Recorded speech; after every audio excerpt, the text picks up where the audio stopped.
Hello students, कैसे हैं आप सभी। मैं पूनम तिवारी आप सभी स्टूडेंट्स का Hindi NCERT by Poonam Tiwari channel पर स्वागत करती हूं। आप सभी का अभिनंदन करती हूं, वंदन करती हूं। उम्मीद करती हूं कि आप सभी खुश होंगे और मेरे चैनल पर आप जरूर पढ़ते होंगे। आज हम पढ़ने जा रहे हैं हिमालय की बेटियां पार्ट 3, जो कि हमारे एनसीईआरटी वसंत का तीसरा चैप्टर है और वसंत भाग 2 क्लास 7 का चैप्टर नंबर 3 है, जिसका नाम है हिमालय की बेटियां। ये भी बाकी दो चैप्टर्स की तरह बहुत ही खूबसूरत सा चैप्टर है और इसे लिखा है नागार्जुन ने। नागार्जुन जी का ओरिजिनल नाम वैद्यनाथ मिश्र है। ये काफी फेमस हुए नागार्जुन नाम से। इनका जन्म 30 जून 1911 को हुआ और इनका देहांत 5 नवंबर 1998 को हो जाता है। तो नागार्जुन को बाबा नागार्जुन भी कहते थे, ठीक है। और इनका जो यहाँ पर नाम है, पूरा नाम क्या था, वैद्यनाथ मिश्र। तो नागार्जुन याद रखना आप लोग, इनको बाबा भी कहते थे और वैद्यनाथ मिश्र भी से नाम इनका ओरिजिनल नाम था। इनका जन्म 30 जून 1911 को बिहार में मधुबनी जिले में सतलखा गांव में हुआ। हिंदी और मैथिली साहित्य के ये प्रमुख लेखक कवि के रूप में जाने जाते हैं। नागार्जुन जी का साहित्य समाज के मुद्दों, ग्रामीण जीवन, आम जनता की समस्याओं को प्रतिबिंबित करता है। वे एक जन कवि थे जिनकी रचनाएं आम जनजीवन के अनुभवों से जुड़ी होती थी। मतलब ये एक जन कवि थे, लोगों के कवि थे, जो लोगों की करंट सिचुएशन थी, उनकी जो परेशानियां थी, उनके नॉर्मल लाइफ के अनुभवों को ये क्या करते थे, अपनी लेखनी में लोगों के सामने प्रस्तुत करते थे। ऐसे ही प्रेमचंद जी थे। प्रेमचंद जी ने भी लोगों की समस्याओं को सामने रखा। कबीर जी ने अपने दोहों में लोगों की जो परेशानियां थी, जो उस समय के, उस काल के, उस समय में जो भी परेशानियां चल रही थी, जो समस्याएं थी, उनके ऊपर कबीर जी ने अपने दोहे लिखे। और नागार्जुन जी ने भी वैसा ही किया और हमारे प्रेमचंद जी ने भी समाज के यथार्थ को अपनी लेखनी के माध्यम से हमारे सामने प्रस्तुत किया। तो हम ये कह सकते हैं कि नागार्जुन जी यथार्थवादी थे, ठीक है। प्रारंभिक शिक्षा इनकी होती है संस्कृत में की, बाद में हिंदी में। मैथिली और संस्कृत के साहित्यकार योगदान देने लगे। वे अपने जीवन काल में प्रगतिशील और वामपंथी विचारधारा से जुड़े और उनकी रचनाओं में किसानों और मजदूरों और वंचित वर्गों के लिए गहरा लगाव देखने को मिलता है। उन्होंने सामाजिक अन्याय, भ्रष्टाचार, राजनीतिक भ्रष्टाचार पर कड़ा प्रहार किया है। उनकी प्रमुख कृतियां, किसकी, नागार्जुन की प्रमुख कृतियां, उन्होंने कविता संग्रह में भी लिखा है, उपन्यास भी लिखा है और गद्य रचनाएं भी लिखी हैं। तो कविता में रतिनाथ की चाची, तपस्या, युग धारा, प्यासी, पतराई, आंखें आदि हैं। और उपन्यास में बलछनामा, ये इम्पोर्टेंट है, वर्षा ऋतु के दिन, दुख मंचल। और फिर यहाँ पर युग धारा भी काफी फेमस हुआ था।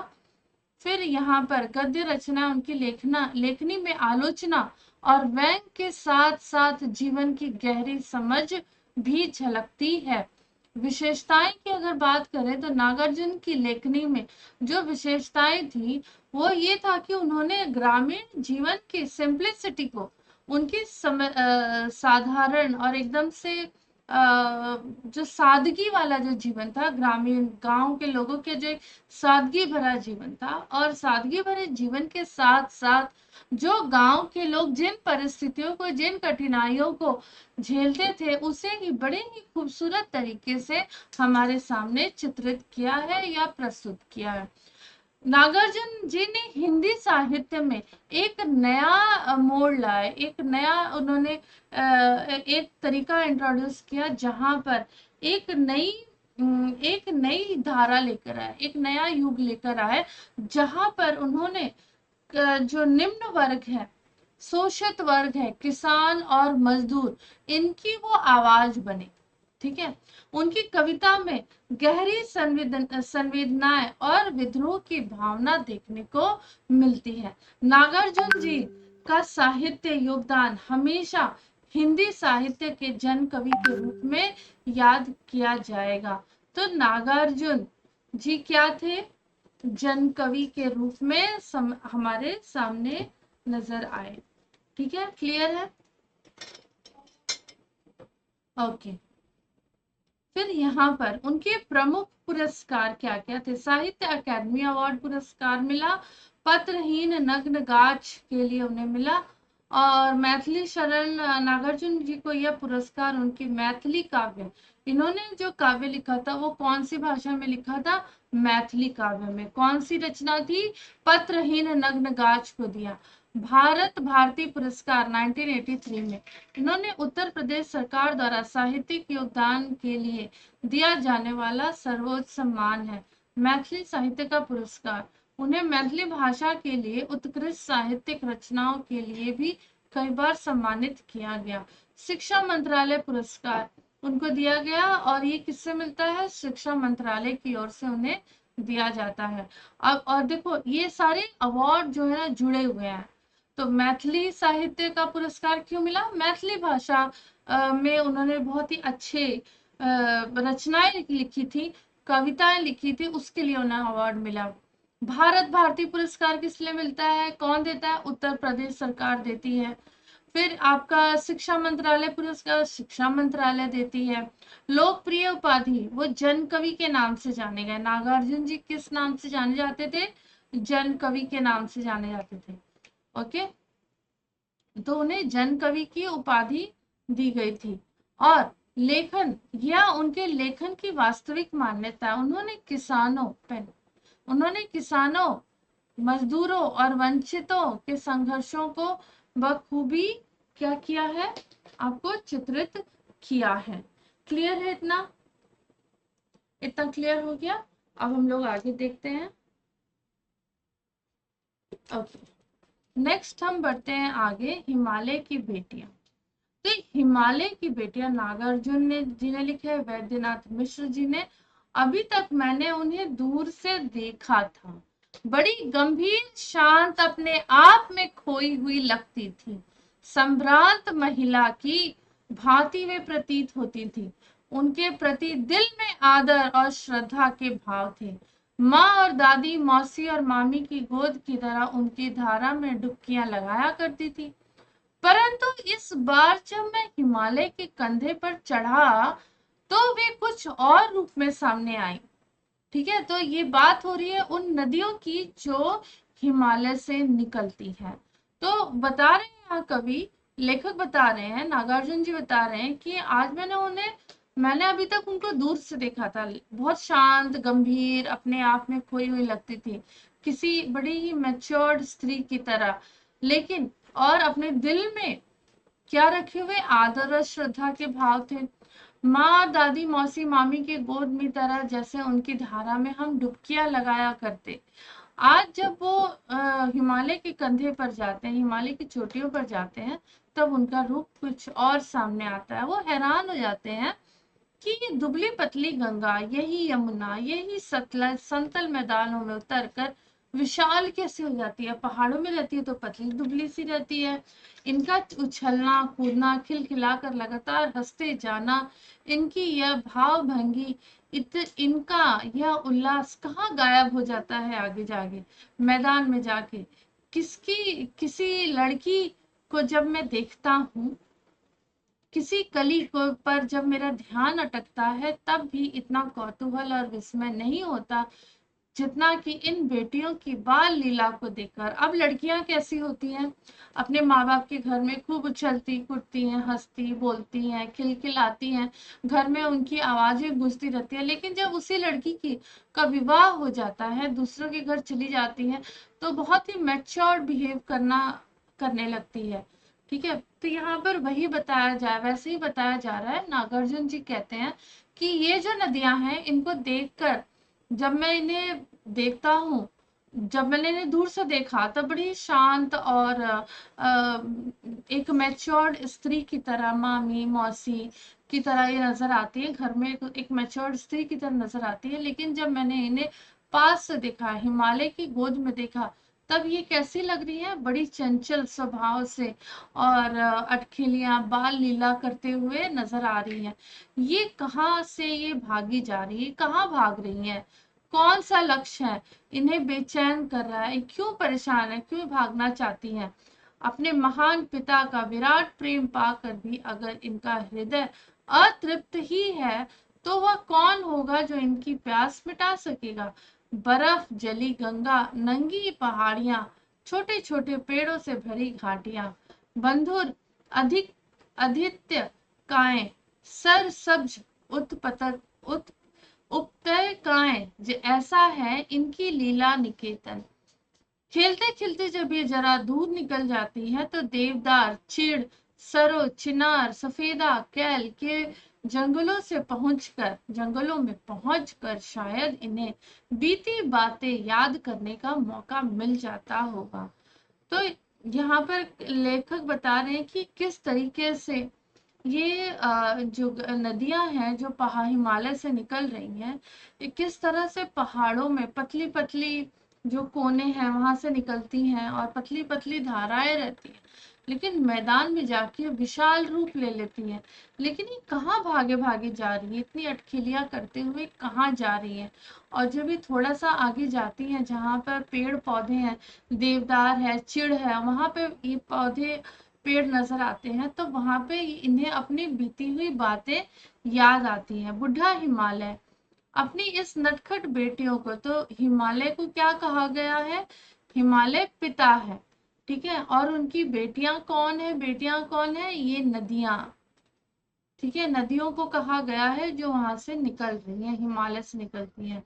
के लिए कितना सिर धुनता होगा, बड़ी बड़ी चोटियों से जाकर पूछो तो उत्तर में विराट, कौन मौन या विराट मौन के सहाय उनके पास, और रखा ही क्या है, सिंधु ब्रह्मपुत्र, ये दो ऐसे नाम है जिसे सुनते ही रावी, सतलज, ब्यास, चनाब, झेलम, काबुल, कपीसा, गंगा, यमुना, सरयू, गंडक, कोसी आदि हिमालय की छोटी बड़ी सभी बेटियां आंखों के सामने नाचने लगती है।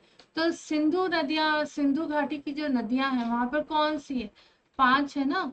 तो ये सिंधु हो गई, रावी, सतलज, ब्यास, चनाब, झेलम, ये सब क्या है, सिंधु, सिंधु घाटी में नदियां बहती हैं, वहां पर है। और ये जो ब्रह्मपुत्र है, ये आपके, अगर ये आपका इंडिया है, तो ये सारी नदियां यहाँ से बहती हैं, सिंधु सिंधु घाटी में बहती है, ठीक है।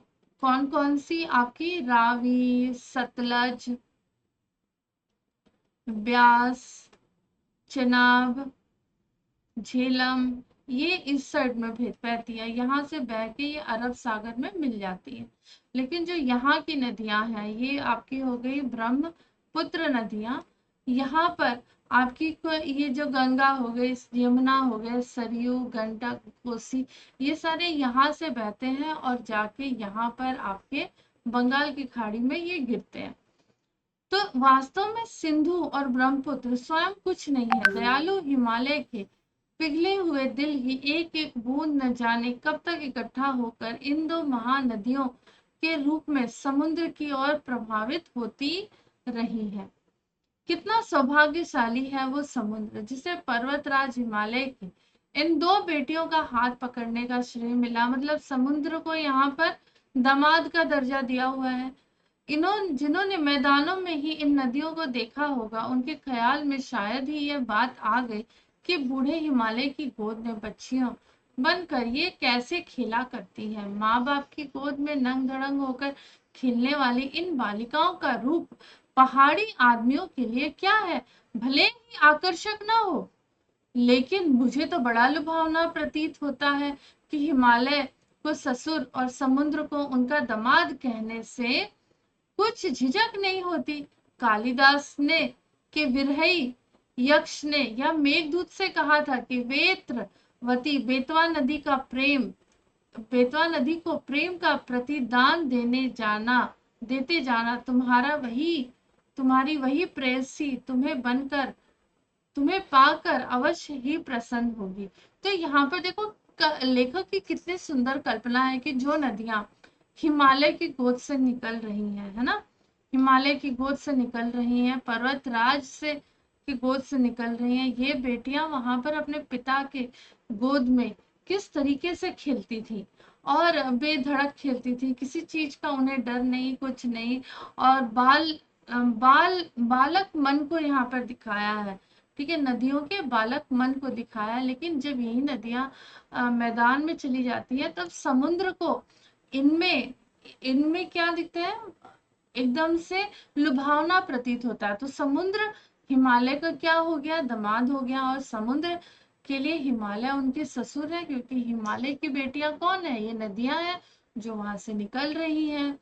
तो कालिदास की विरही यक्ष ने अपना मेघदूत से कहा था कि बेतवा नदी को प्रेम का प्रतिदान देते जाना, ठीक है, तुम्हारी वह प्रेयसी तुम्हें पाकर अवश्य ही प्रसन्न होगी।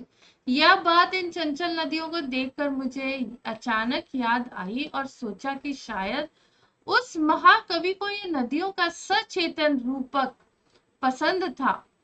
दरअसल वो भी, जो भी कोई नदियों को पहाड़ी घाटियों और समतल आंगनों में के मैदान में जुदा जुदा शक्लों में देखेगा, वह इसी नतीजे पर पहुंचेगा। काका केलकर ने नदियों को लोक माता कहा है। तो लोक माता किसने कहा है, काका केलकर ने कहा है। किसे, नदियों को कहा है। किंतु माता बनने से पहले यदि हम इन्हें बेटियों के रूप में देख लें तो इसमें हर्ज ही क्या है। जो जो स्त्री माँ बनती है, माँ बनने से पहले तो वो किसी ना तो किसी की तो बेटी ही है ना, ठीक है। अब यहाँ पर बोला जा रहा है कि और इसमें हर्ज ही क्या है। और थोड़ा आगे चलिए, इन्हीं में अगर प्रेयसी की भावना करे तो कैसा रहेगा। ममता का एक और भी धागा है जिसे हम इनके साथ जोड़ सकते हैं, ठीक है, आई बात समझ में। अब देखो यहाँ पर वहन का स्थान, कितने कवियों ने इन नदियों को कहा है। एक दिन मेरी भी ऐसी भावना हुई थी। थोलिंग तिब्बत की बात है, मन उचट गया था, तबीयत ढीली थी, सतलज के किनारे जाकर बैठा था। दोपहर का समय था, पैर लटका दिए पानी में, थोड़ी ही देर में उसमें प्रगतिशील जल ने असर डाला, तन और मन ताजा हो गया। तो लगा मैं गुनगुनाने, ठीक है। अब कवि बोल रहे हैं कि मैं बहुत, एक दिन मैं बहुत ही ऐसा, एक दिन मेरी भी ऐसी भावना हुई थी कि मैं नदियों के पास जाके बैठूं। तो तिब्बत में एक जगह है थोलिंग करके, वहां पर वो थे, तो उनका मन थोड़ा घबराने लगा, तो और तबीयत थोड़ी ढीली थी, तो उन्होंने सोचा कि चलो सतलज नदी के किनारे जाकर थोड़ा बैठा जाए। दोपहर का समय था, उन्होंने पानी में अपना पैर लटका दिया। अब थोड़ी ही देर बाद में पानी का जो गति है, पानी की जो गति वो तेज हुई, तो उसी को यहाँ पे प्रगतिशील जल कहा जा रहा है। थोड़ी सी तेज हुई और असर दिखाया, पूरा तन, पानी का बहाव थोड़ा तेज हुआ, उसने मन और तन पर असर डाला, जो कि हमारा मन और तन कवि लेखक का क्या हो गया, ताजा हो गया। और वो गुनगुनाने लगे, जय हो सतलज बहन तुम्हारी, जय हो सतलज बहन तुम्हारी, लीला अचरज बहन तुम्हारी। देखो यहाँ पे तुकांत शब्द है, राइमिंग वर्ड, ठीक है। हुआ मुदित मन, हटा खुमारी, जाऊं मैं तुम पर बलिहारी, तुम बेटी या बाप हिमालय, चिंतित पर चुपचाप हिमालय, प्रकृति नटी के चित्रित पट पर अनुपम अद्भुत छाप हिमालय। जय हो सतलज बहन तुम्हारी, जय हो सतलज बहन। नागार्जुन ने ये लिखा है। अब देखो, संभ्रांत महिला की भांति वे प्रतीत होती, माँ और दादी मौसी की गोद की तरह उनकी धाराएं डुबकी लगाया करती। अन्य पाठों में ऐसे 5 तुलनात्मक प्रयोग निकाल कर बताओ जो तुम्हें सुंदर प्रयोगों में कॉपी, ये सुंदर प्रयोगों में इनका यूज हुआ है, ठीक है। तो यहाँ पर हम लोग देख लेते हैं। ओके, तो जैसे कि इसमें था, दादी माँ शाप भ्रष्ट देवी सी लगती, शाप भ्रष्ट देवी सी लगी। ठीक है, उसके बाद यहाँ पर संध्या का स्वप्न, संध्या का स्वप्न, संध्या को स्वप्न की भांति गुजार देते हैं।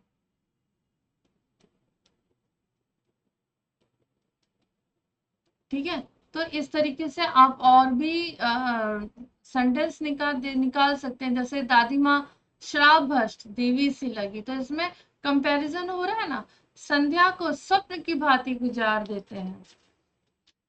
निर्जीव वस्तुओं, निर्जीव वस्तुओं को मानव संबंधी नाम देने से, निर्जीव वस्तुएं भी मानव जीवित होती है। जैसे हिमालय को पिता दे दिया है ना, पिता का दर्जा दे दिया, तो हिमालय क्या है, निर्जीव है ना, वो सांस थोड़ी ना लेता है, लेकिन उसे पिता का दर्जा दे दिया तो उसमें भी जीवन आ गया ना, पिता में तो जीवन होता है, और पिता में जीवन देने का भी सामर्थ्य होता है। बेटी, बेटी में भी जीवन है और बेटी भी जीवन देती है ना।